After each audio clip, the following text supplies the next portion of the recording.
আসসালামু আলাইকুম এভরিওয়ান, আশা করি সবাই অনেক ভালো আছেন। তো আজকে সকাল সকাল আমি ভাবলাম যে ঘরে অনেকগুলো আলু আছে, আর এমনিতে অনেক দিন হলো আমরা আলু ভাজি খাই না, সেজন্য কিছু আলু কাটতে বসে পড়লাম। আমি শেষবার কবে আলু কেটেছিলাম ঠিক মনে নেই, মানে আলু ভাজি। এই যে দেখতেই পাচ্ছেন কতটা মিহিন করে কেটেছি।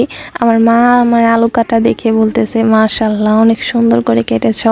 আর এত কষ্ট করে এতগুলো আলু কাটার পর যখন মা নিজেই প্রশংসা করে তখন মনটা ভরে যায়, আর কি লাগে বলেন। তো এরপর আমার আম্মু আলুগুলো ভালো করে ধুয়ে নিয়েছে, আর এদিকে কড়াইতে তেজপাতা এবং শুকনো মরিচ, এবার পেঁয়াজ দিয়ে দিল আমার বোন।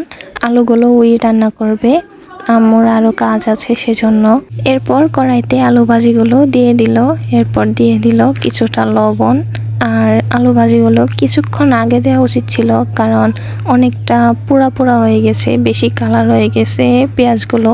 আর একটু আগে দিলে ভালো হতো, সেটাও বুঝতে পারে নাই। রান্না বান্না সবসময় আমার মাই করে, কিন্তু হঠাৎ যদি আমাকে বা আমার বোনের রান্না করতে হয় তখন আমরা একটু বিপাকে পড়ে যাই। কোনটা রেখে কোনটা আগে দেব, কোনটা কি পরিমাণ দিব, কিছু বুঝে উঠতে পারি না। তো আম্মুকে বারবার জিজ্ঞাসা করে তারপর করতে হয়। আমার বোন অনেক রান্না ভালোভাবে করতে পারলে আমি তো সেটাও পারি না, কারণ আমি যদি একটা ডিমও ভাজতে যাই দেখা যায় যে আমি ডিমে লবণ বেশি দিয়ে ফেলছি। আমার সাথেই সবসময় এমন হয়।